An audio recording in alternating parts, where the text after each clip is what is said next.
ఓం శాంతి. నేను ఆత్మను, నిరాకార జ్యోతిర్బిందు స్వరూపాన్ని, శివ పరమాత్మ నా తండ్రి.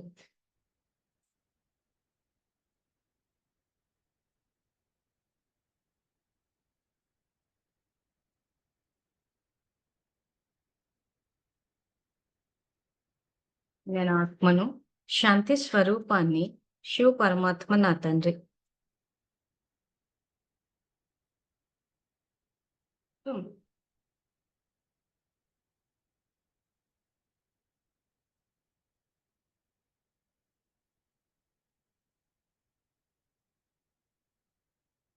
నేను ఈశ్వరీయ విద్యార్థిని. బాబా నాకు టీచర్.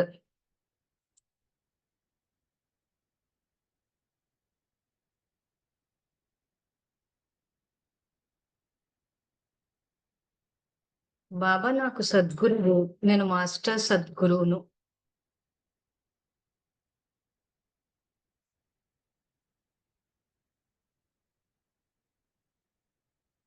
శివ పరమాత్మ నాకు జీవిత భాగస్వామి. నేను శివ పరమాత్మకు జీవిత భాగస్వామిని.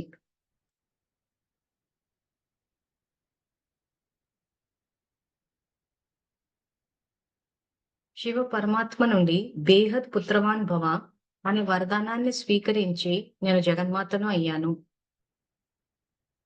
జగన్మాత స్వరూపంలో పిల్లలందరి పాలన చేయటం నా కర్తవ్యం. జగన్మాత స్వరూపంలో పిల్లలందరికీ తండ్రి పరిచయాన్నిచ్చి తండ్రి సమానంగా చేయటం నా కర్తవ్యం. ఈ కర్తవ్యాన్ని ప్రాక్టికల్ లైఫ్ లోకి తీసుకొద్దాము. సో ఆధారమూర్తులమైన మనము జ్ఞాన భోజనాన్ని, సమర్థ సంకల్పాల భోజనాన్ని స్వీకరిస్తే సృష్టిలో అదే విధి విధానానికి పునాది పడి అందరూ శ్రేష్ఠ సంకల్పాల భోజనాన్ని స్వీకరిస్తారు. సో ఇది 19th మే 1983 మురళి. ఇందులో నా రాజ్యంలో అంటే సత్యయుగంలో ప్రకృతి దాసిగా మరియు ప్రకృతి యొక్క పంచతత్వాలు కూడా సదా ఆజ్ఞాకారిగా సేవాధారిగా అయి సేవ చేస్తున్నాయి.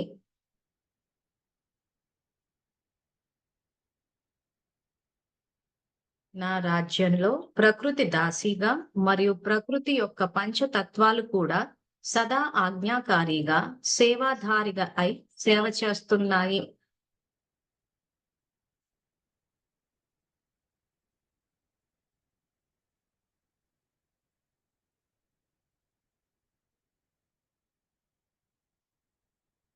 నేను ఇక్కడ వర్తమానంలో సేవాధారిగా అయి చేసే సేవ వలన జన్మ జన్మాంతరాల సేవ నుండి ముక్తిని పొందాను.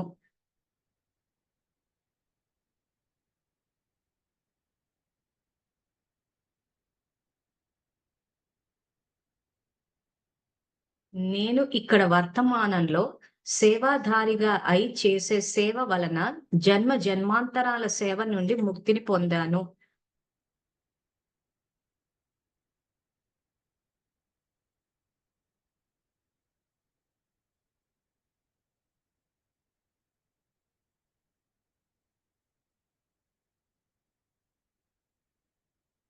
నేను శ్రేష్ఠ సేవ యొక్క నశ మరియు సంతోషంలో సహించటం కూడా చరిత్ర రూపంలోకి మార్చుకొని చరిత్ర యొక్క స్మృతి చిహ్నాన్ని తయారు చేసుకుంటున్నాను.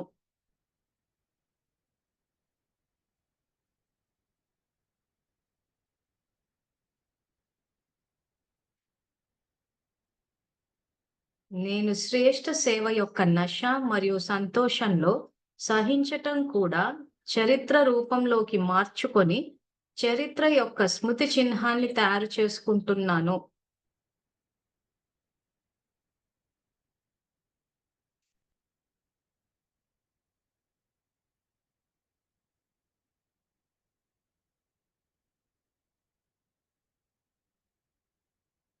నేను సహన శక్తి ద్వారా మాస్టర్ సర్వశక్తివంతునిగా అయ్యాను. నేను సహన శక్తి ద్వారా మాస్టర్ సర్వశక్తివంతునిగా అయ్యాను.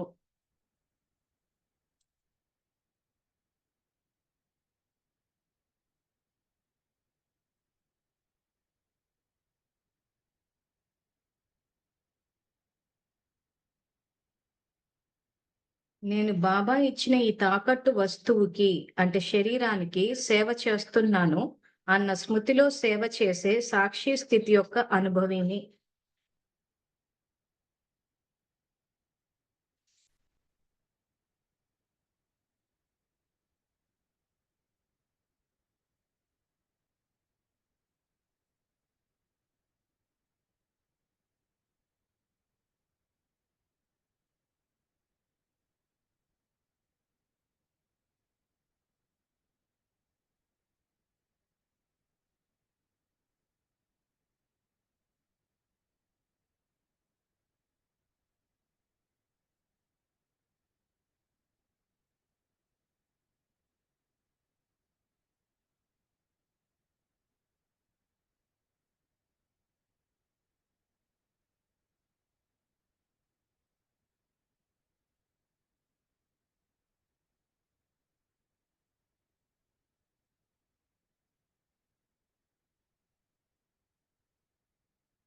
నేను బాబా ఇచ్చిన ఈ తాకట్టు వస్తువు శరీరానికి సేవ చేస్తున్నాను అన్న స్మృతిలో సేవ చేసే సాక్షి స్థితి యొక్క అనుభవిని.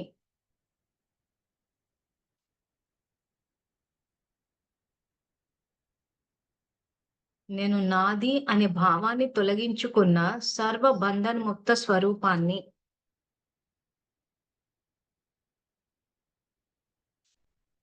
నేను నాది అనే భావాన్ని తొలగించుకున్న సర్వ బంధన్ముక్త స్వరూపాన్ని.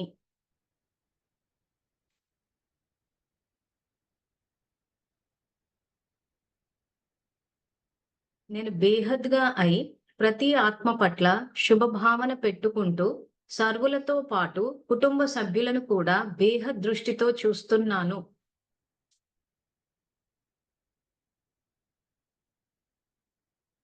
నేను బేహద్గా అయి ప్రతి ఆత్మ పట్ల శుభభావన పెట్టుకుంటూ సర్వులతో పాటు కుటుంబ సభ్యులను కూడా బేహద్ దృష్టితో చూస్తున్నాను.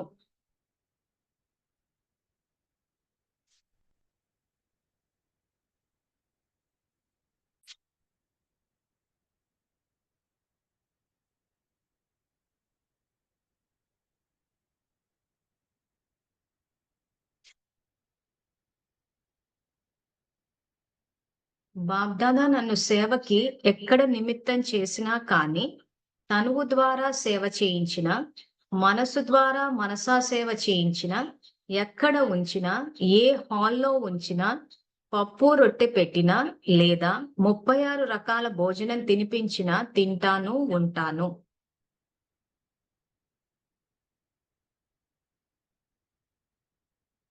బాబ్దాదా నన్ను సేవకి ఎక్కడ నిమిత్తం చేసినా కానీ, తనువు ద్వారా సేవ చేయించిన, మనసు ద్వారా మనసా సేవ చేయించిన, ఎక్కడ ఉంచినా, ఏ హాల్లో ఉంచినా, పప్పు రొట్టె పెట్టినా లేదా 36 రకాల భోజనం తినిపించినా తింటాను, ఉంటాను.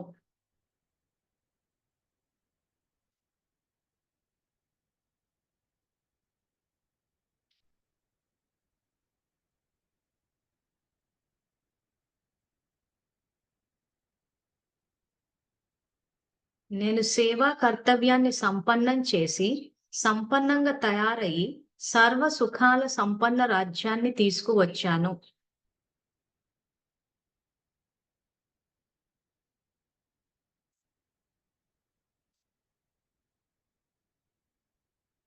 నేను సేవా కర్తవ్యాన్ని సంపన్నం చేసి, సంపన్నంగా తయారయి, సర్వ సుఖాల సంపన్న రాజ్యాన్ని తీసుకువచ్చాను.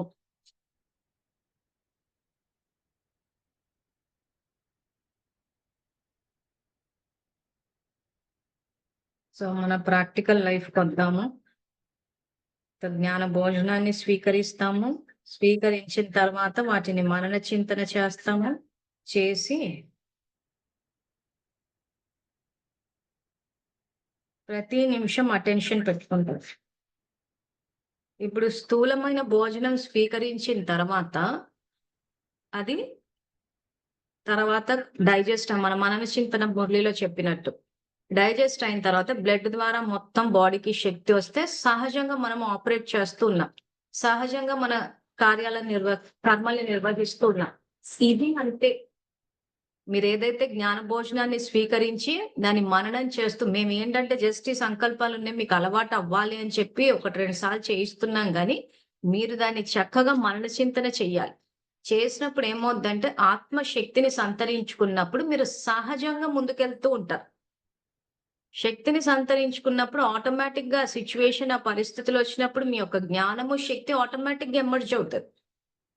సో, మీరొకసారి భోజనాన్ని స్థూలంగా స్వీకరించిన తర్వాత, ఆ శక్తి పనిచేస్తది కొన్ని గంటలు.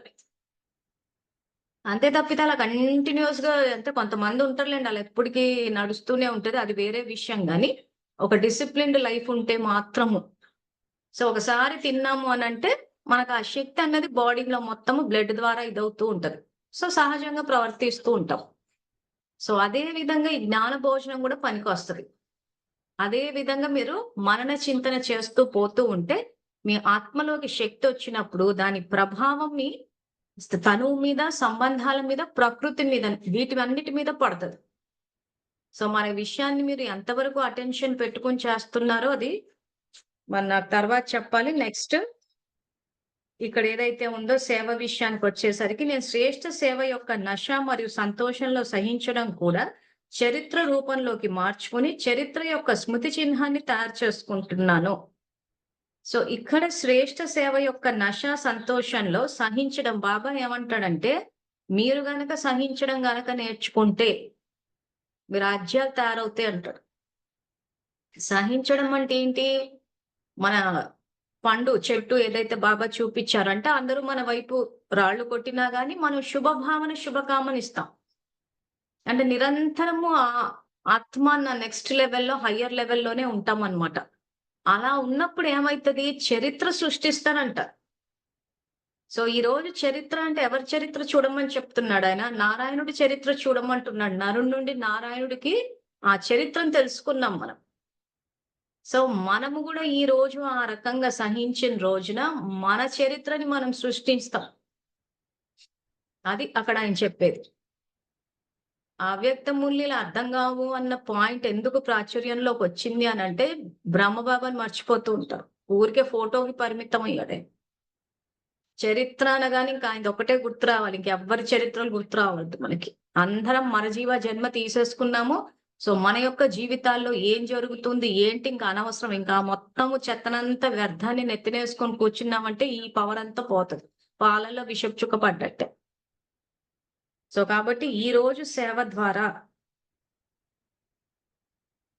ఈ రోజు సేవ యొక్క నశ, సంతోషంలో సహించడం కూడా చరిత్ర రూపంలో కంటే అది మన క్యారెక్టర్ అయిపోవాలి.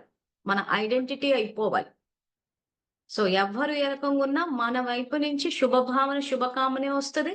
అలా అని చెప్పి ఇంక ఎవరేది చేసినా అలా అసహించడం అన్నది మళ్ళీ అది బానిసత్వంలోకెళ్ళిపోద్దు. సహించడానికి బ బ బానిసత్వానికి తేడా లేకుండా పోయింది. అందరూ బానిసత్వంలోకెళ్ళిపోయి మేము బాగా సహిస్తున్నాం అనుకుంటున్నారు. సహన శక్తి అంటే ఎవరు మన పైన రాళ్ళు మాటలు గాని, చేసినా గాని వాళ్ళ పట్ల మన యొక్క స్థితి శుభభావన, శుభకామన మారకూడదు. సో, నెక్స్ట్ మళ్ళీ ఏ మురళి తీసుకోవాలి, అపకారికి గూడా ఉపకారం చేయాలి. అంటే ఏం చేయాలి? వాళ్ళకి శక్తినివ్వాలి. శుభభావన, అంటారు. తర్వాత నెక్స్ట్ సంగమయుగి డిగ్రీ. వికర్మల్ని వినాశనం చేయాలంటే అధర్మాన్ని సమాప్తి చేయనీకి ముందుకెళ్ళాలి. సో, నేను చూసినంత మటుకు చాలా మటుకు దీనికి కన్‌ఫ్యూజ్ అయిపోయారు. సహనాన్ని వహించడం అంటే బానిసత్వంలోకెళ్ళిపోతున్నారు. ఆ బానిసల్లాగా బతికేసి మేము బాగా సహిస్తున్నాం అంటున్నారు. ఇంక ఆ తర్వాత ఎవ్వరైనా మన పైన దౌర్జన్యాలు చెయ్యొచ్చు. మనకున్న శక్తిని తీసేసుకోవచ్చు. వాళ్ళు చేసే తప్పులన్నీ చేసేసి మన శక్తినడిగితే మన శక్తినిచ్చేస్తూ ఉంటామనమాట. ఏమనంటే సేవ చేస్తున్నాం అంటున్నారు. ఎక్కడ ఉపయోగిస్తున్నాం ఆ శక్తిని? ఎందుకు ఉపయోగిస్తున్నాము? ఈరోజు ఎవరైనా సంపన్నంగా ఉన్నారనుకోండి. ఎవరైనా ఉన్నప్పుడు మనం వెళ్లి మళ్ళీ ఆళ్ళకివ్వడం ఎందుకు? సో, మన సమయాన్ని, మన శక్తుల్ని, మన యొక్క ఆలోచనల్ని, జ్ఞానాన్ని, ధనాన్ని మొత్తం అంతా సహనం అన్న పేరు పెట్టి బాబా చెప్పాడని చెప్పేసి మొత్తం అంతా వృధా పోతుంది. ఏం చరిత్ర తయారైంది? బానిసత్వపు చరిత్రే తయారైంది కదా! సో, నరుడి నుండి నారాయణుడంటే బ్రహ్మబాబాని చూసుకుంటే ఆయనకి ఎన్నో వచ్చాడు గానీ ఎక్కడైనా బానిసత్వంలోకెళ్ళలేదు. అధికారిగానే ఉన్నాడు. సో ధర్మాన్ని చెప్పాల్సి వచ్చిన చోట అధికారులు ఉండాలి. ప్రపంచం అంతా ఒకవైపు, మనం ఒకవైపు నిలబడాల్సి వస్తే బాబా తోడుగా పెట్టేసుకొని నిలబడ్డం. ఇది ఆ యుగం నడుస్తోంది ఇప్పుడు. సో ఆ రకంగా చేసినప్పుడు ఏమైద్దంటే మన చరిత్ర తయారవుతుంది. ఆ చరిత్రను తయారు చేసుకోండి అంటుంది. అది స్మృతి చిహ్నంగా అవుతదంటే అక్కడ సత్యత్రేత, అక్కడ నారాయణుడుగా, ఇక్కడ పూజ్య దేవతా స్వరూపాలుగా చరిత్ర అన్నది, మన చరిత్ర నిర్మాణం జరుగుతది. దాని యొక్క ప్రాప్తులు అక్కడికొస్తాయి. ఇది ఎప్పుడు జరుగుతది? ఈ పాయింట్‌ని మీరు మనన చింతన చేసుకొని ప్రతి నిమిషము అలర్ట్‌గా ఉండాలి. చరిత్ర నిర్మాణం చేసాం. లా మేకర్ సబ్జెక్ట్ తెలిసిపోయింది అందరికి. మనమే అన్నిటికి పునాదులేస్తున్నాం. సో శ్రేష్ఠ చరిత్రకి పునాదేస్తున్నామా? సమానత్వంతో కూడుకున్న సమాజం వచ్చే విధంగా మన ప్రవర్తన ఉందా? బానిసత్వంలోకి వెళ్ళిపోయామా? రౌడీ రాజ్యంలో బానిసలవుతున్నామా? ఇవన్నీ చూసుకోవాలి. అంటే అవతల వాళ్ళు మనల్ని దోచుకుంటుంటే మనం ఎక్కడైనా ఆపుతున్నామా? అలా చూస్తూ ఉన్నామా?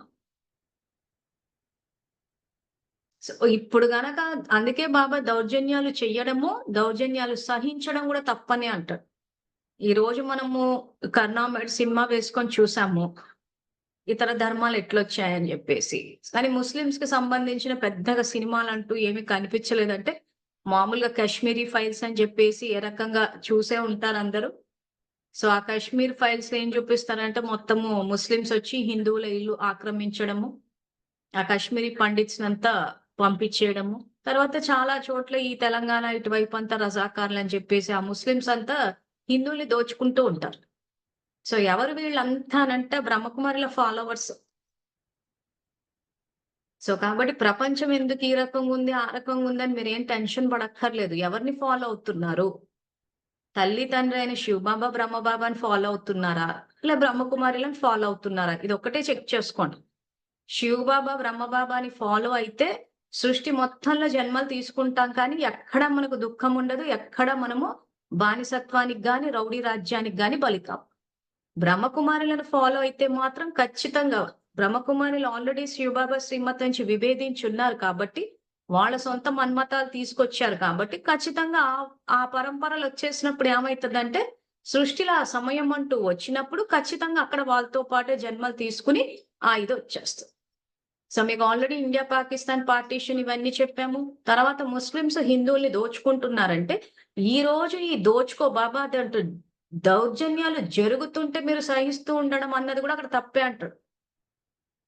సో, ఈరోజు ఎవరైనా మన సమయాన్ని దోచుకుంటున్నారు, మన యొక్క ధనాన్ని దోచుకుంటున్నారు, మన యొక్క శక్తిని దోచుకుంటుంటే మనం అలా చూస్తూ ఉన్నాం. సో, అప్పుడేమైతది? ఆ బానిసత్వం అనేది ఇక్కడ రికార్డ్ అయినప్పుడు ఖచ్చితంగా ఆ జన్మలే తీసుకుంటాం. మళ్ళా దోచుకునే వాళ్ళొస్తారు. మనం అలా దోచుకుంటూ ఉంటే చూస్తూ ఉంటాం. రికార్డింగ్ అంతా ఇక్కడే జరుగుతుంది. సంఘటనలో ఉండడము, సంఘటనలో ఉండి ఒకరినొకరి మీద ఆధిపత్యం చెలాయించడం. గ్రూపుల్లో ఉన్నప్పుడు మాదే నడవాలి. అడ్మిన్స్ ఓన్లీ క్యాన్ పోస్ట్ అంటే మా ఆధిపత్య ధోరణి. ఎక్కడ సమానత్వం ఉండదు. మీరు చాలా గ్రూపుల్లో చూడండి ఓన్లీ అడ్మిన్స్ క్యాన్ పోస్ట్. అంటే మేమే పోస్ట్ చేస్తాం. మీరు చూస్తూ ఉండండి. చాలా మంది ఆ గ్రూపుల్లో ఉంటారు కూడా. అంటే అవతలోడు చెప్తుంటే మేము వింటాం అంతే అంటారు. ఎక్కడుంది సమానత్వము? భావ వ్యక్తీకరణ అందరికి ఇచ్చాడు గదా! సో, గ్రూపుల్లో ఉంటారు. ఆ గ్రూపుల్లో ఆళ్ళు చెప్తుంటే ఈళ్ళు వింటూ ఉంటారు. ఆ గ్రూపుల్లో ఉండిపోతారు. అయిపోయింది నడిచిపోయారు. సో, ఎక్కడైనా ఏది జరుగున్నా దౌర్జన్యాలు జరుగుతుంటే సహించడం తప్పు అని ఆయన ఎందుకంటున్నాడంటే, కల్పం మొత్తంలో ఇలాంటి వాళ్ళు దౌర్జన్యాలు చేసినప్పుడు ఖచ్చితంగా ఇప్పుడు బానిసత్వం రికార్డ్ అవుతుంది కాబట్టి, అక్కడ గూడా మనల్ని దోచుకుంటూ ఉంటే మనం చూస్తూ ఉంటాం. అందుకే చాలా చోట్ల ముస్లిమ్స్ దోచుకుంటూ ఉంటే, ఈ హిందువులు చూస్తూ ఉంటారు. ఎందుకు క్లారిటీ లేదు సబ్జెక్ట్ నుంచి. అవగుణాలు చూడొద్దని జెప్పి ఓ జ్ఞానం జెప్పారు. అదోటి పట్టుకొని కూర్చున్నారు. ఏమన్నంటే అలా ఇది చూడొద్దంట, అలా మాట్లాడొద్దంట, ఎవరి గురించి మాట్లాడొద్దంట. మాట్లాడితే బోజా వచ్చేస్తదంట అని చెప్పి అధర్మాన్ని పెంచి, పెంచి, పెంచి ఎవ్వరి గురించి మాట్లాడకుండుంటే ఆళ్ళు బలాన్ని పుంజుకొని దోచుకుంటూ పోతున్నారు. ఎందుకంటే ఎవరి మీద అవగుణం మాట్లాడొద్దన్నారు గదా! సో, ఎవరికీ చెప్పకుండా పోయారు. సో, అలా దోచుకుంటూ పోతుంటే అలా సంగమం గడిచిపోయింది. మళ్ళా యుగం వచ్చినప్పుడు ఇతర ధర్మం ఎందుకంటే ఎట్లాగో దోచుకునే రాజ్యాన్ని మనం ఒప్పుకున్నాం ఈరోజు. ఈరోజు మన పైన దౌర్జన్యాలు జరిగినా, మన వస్తువులు లాక్కున్నా, దోచుకున్నా మనం ఒప్పేసుకున్నాం ఆ విషయం. సో, ఖచ్చితంగా అటువంటి జన్మలే ఒస్తాయి. మనకంటూ ఒక ఐడెంటిటీ, మనకంటూ ఒక చరిత్ర ఉండాలి కదా! ఈరోజు సేవ చేస్తున్నామంటే ఒక చరిత్ర సృష్టించబడాలా అంటున్నారు. సో, వీళ్ళు ఫలానా సేవ చేశారంటే, ఇదిగో మనసా సేవ చేస్తే ఇదిగో ఇక్కడ ఇలా జరిగిందంట. వాచా సేవ చేస్తే అందులో ధైర్యం వచ్చిందంట, శక్తి వచ్చిందంట. కర్మణా సేవ సంబంధ సంప్రదింపుల్లోకొస్తే చూసే వాళ్ళకి ప్రేరణొచ్చింది, సంతోషం వచ్చింది. మనము వాళ్ళలాగా ఉండాలన్న ప్రేరణొచ్చి తండ్రికి ప్రత్యక్షించే ఈ టైపు చరిత్ర నిర్మాణం చెయ్యాలి. అంతే తప్పితే సేవలని జెప్పేసి సేవ పేరు మీద బానిసత్వమే నడుస్తుంటే ఖచ్చితంగా రేపు ఆ ముస్లింల పరిపాలనొచ్చినప్పుడు ఖచ్చితంగా దోచుకోబడతారు. సో, మీకు ఈ పాటికి సబ్జెక్ట్ పరంగా మీకు అర్థమయ్యే ఉంటది. ఇతర ధర్మాలకు పునాదులు వేసిందే బ్రహ్మకుమారీలు. సో, వాళ్ళ దీంట్లోనే వస్తారు. సో, ఎవరు బలవుతారు? వాళ్ళ ఫాలోవర్స్. బ్రహ్మబాబా, శివబాబా ఫాలోవర్స్ అంతా హ్యాపీగా ప్రాప్తులు. ఇప్పుడు వాళ్ళ ఆజ్ఞాకారులు, తల్లి తండ్రికి ఆజ్ఞాకారులు కాబట్టి వాళ్ళు చెప్పినట్టు వింటారు. దానికి తగ్గట్టు ప్రాప్తులొస్తాయి. సో, ఆ జన్మలు అలా ఉంటాయి. సో, ఇప్పుడు ఈ 2024నే తీసుకుందాం. అందరము ఇక్కడే ఉన్నాం. ఇదే సొసైటీలో, సమాజంలో ఉన్నాం. బ్రహ్మకుమారిలున్నారు, మనము ఉన్నాం. సో, వాళ్ళు బతుకుతున్నారు, మనము ఉన్నాం. సో, కానీ మనం సురక్షితంగా, సంతోషంగా బానే ఉన్నాం. కానీ ఇప్పటికి కొంతమంది ఇంకా దోచుకోబడుతున్నారు. సో, ఎవరు దోచుకోబడుతున్నారు?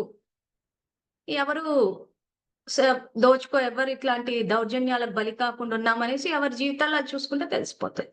సో, ఎందుకు ఆ జీవితాలొచ్చాయి? మనం దేన్ని ఒప్పుకుంటున్నాము? శివబాబా జ్ఞానాన్ని అంగీకరిస్తున్నామా? బ్రహ్మకుమారిల మన్మతాలు అంగీకరిస్తున్నామా? అని చెక్ చేసుకుంటే తెలిసిపోతది. సో, అందుకే శివబాబా ప్రత్యక్షత లక్ష్యం అని చెప్పి విద్యాలయాన్ని స్థాపించడం, ఆయనే ముందుండి అని చెప్పి ఈ అటోకాలు, ఇటోకాలు కేసుల్ని తీసేయనికి కారణం అదే. ఎందుకంటే వీళ్ళు ఎలాగో ముందుకు పోరు. ఉన్నోళ్ళని వెనక్కి లాగేస్తారు. సో, ఎవరైతే శక్తిశాలిగా లేరు, బలహీనంగా ఉన్నోళ్ళు ఏంటంటే ఇలాంటోళ్ళని చూసి ప్రేరణ పొందట వెళ్ళిపోతూ ఉంటారు.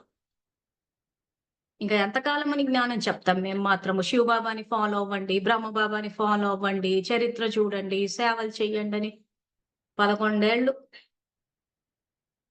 పర్సనల్‌గా పల్లెల్లోకెళ్ళి రాత్రులు ప్రయాణాలు చేసి ఊరు, ఊరు, ఇల్లు, ఇల్లు తిరిగి చెప్పాము. యూట్యూబ్ ఛానెల్ పెట్టి చెప్పాము. తర్వాత జూమ్‌లు పెట్టి చెప్పాము. ఇంకా అలా కాదని చెప్పి జ్ఞాన భోజనాలు పెట్టిస్తున్నాం. మళ్ళీ సోషల్ మీడియా ప్లాట్‌ఫార్మ్స్ అని చెప్పి మీ చేత సేవ ఇంత జరుగుతుంది అనంటే ఒక రెవల్యూషన్ రావాలసలు. అసలు ఎక్కడ చూసినా ఇంక శివబాబా కనిపించాలి మనకి. అందుకే ఆయన చిత్రాన్ని పెట్టుకోండని ఈ సోషల్ మీడియా ప్లాట్‌ఫార్మ్స్ అని ఇవన్నీ చేస్తుందెందుకు? ఈ రకమైన దౌర్జన్య పరిపాలన ఆగాలి. అందరూ శాంతితోటి, సంతోషంతోటి, స్వేచ్ఛగా, సంతృప్తిగా జీవించే సమాజం అనేది ఇప్పుడే రావాలి. అదే ఇక్కడ నా పాయింట్‌లో చెప్తున్నా.